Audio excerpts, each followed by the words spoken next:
subconscious mind. It's the so-called ghost light.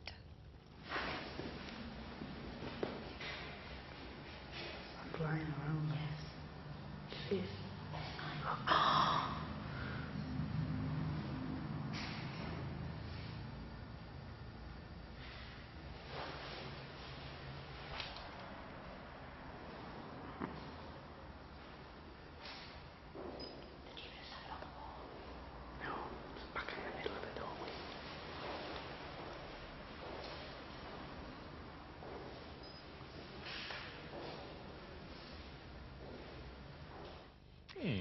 Well, Will Storr's book is called Will Storr versus the Supernatural. And when you started off, Will, and I'll ask you about that light in a minute. Yeah. I know you were actually there when that was that film was actually taken, but you've seen similar things. When you started off, you thought it was all going to be a bit of a laugh, didn't you? Yeah, I was commissioned by a magazine to spend a few days with a guy who calls himself a demonologist in America. So Demonologist. Yeah.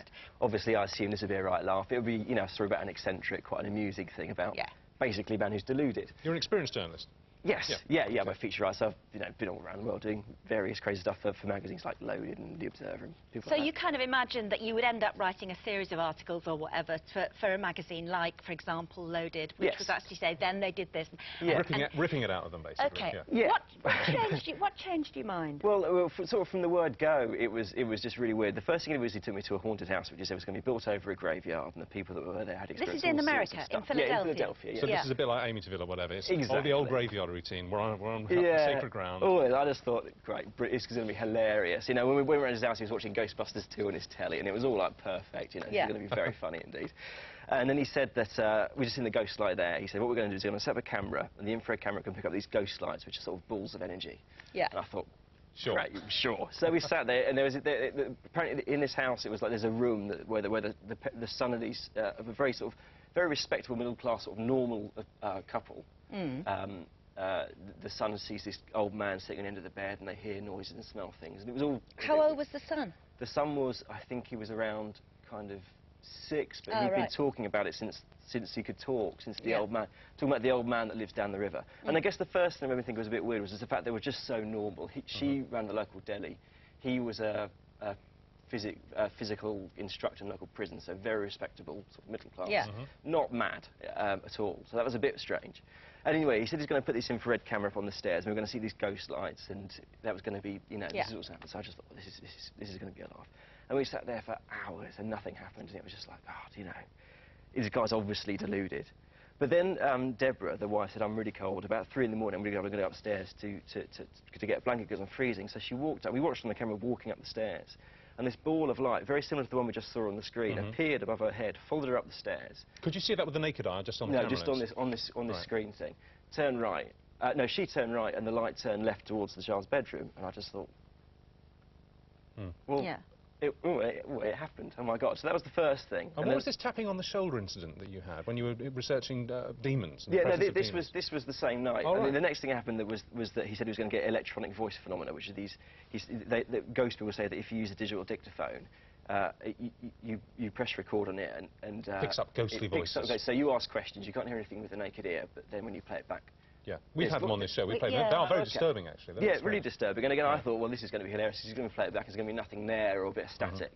But on his dictaphone, he had this. It's got a red light that flashes when it's picking up sound. Yeah. So he put it down there and said, "Is there any spirits in this house with us now?"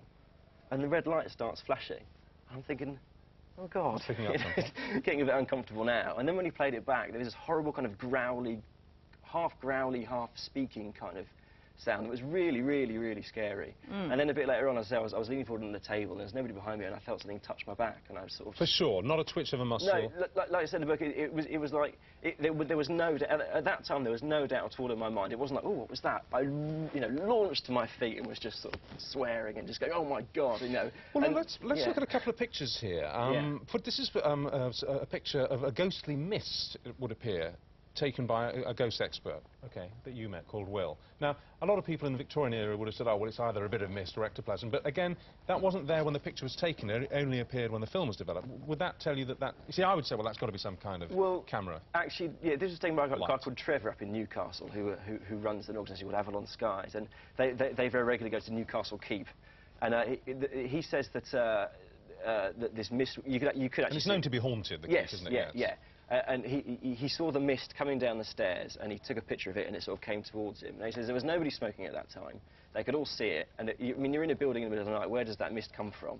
So you could see it. All right, and, you could with see a naked eye. And this other one, which intrigued me, the old ghostly face, which again you don't notice when the camera's being clicked. It's just in the middle between those two girls' heads there. This is at a location in Lancashire, an unnamed location, because the local people don't want people crushing that. And that's the close-up of it. I have to say, it does look like a face, but it could be a trick of the camera, couldn't it? Well, to me, I don't think that does look like a trick of the camera. I think that looks like a face. I mean, but also, I mean, the location it was taken at, it is, you know, it's a very scary house. You spent a night in that room, I spent almost a week in that house. Oh, and right. For the first few days, sort of nothing happened at all. And I was told by a guy called Maurice Gross, who's a very experienced ghost hunter. He's in his 80s. He was at Dunkirk in the Second World War, and he's an amazing guy. And he said if you really want to experience something, you need to go somewhere for a while. You know, you can't just sort of go there for a couple of hours. Like But you heard breathing in that room? Yeah, Heavy breathing when there was no one else in there? On the last night there, I went. There's a room which they call the haunted room, which is doubly scary. It's one of the most haunted houses in Britain. So the haunted room in the most haunted house is quite a scary place to be. And I was in there on my own, and I turned the light off and heard this the sound of sort of male breathing. For a few seconds. Well, look, we've been casting around a bit with our viewers, and there's a pub called the Woodman Pub in Oxford, Oxford actually, in Kent, which is meant to be one of the most haunted in Britain. And there have been a lot of not sort of sensationalised, but very odd reports coming from there. They think they have 2 ghosts there. You've agreed to go and investigate any paranormal activity this weekend for us? Yes, I have. Yeah. So you'll be able to report back at the beginning of next week. Yeah, absolutely. Okay. Last cynical question: as a journalist, wouldn't a book about ghosts being real sell better than a book saying, no, there was nothing there? Well, the idea for the book came after I'd already experienced the stuff. So, I mean, when the experience with the demonologist was published in Loaded, and that kind of went down so well. And also, it freaked me out to such an extent that I really was genuinely... Well, you're almost trembling as you recount the events. All right, then we'll have a scary weekend. We'll see you next week. Thank you very much. Okay. Well, a question for the ladies now.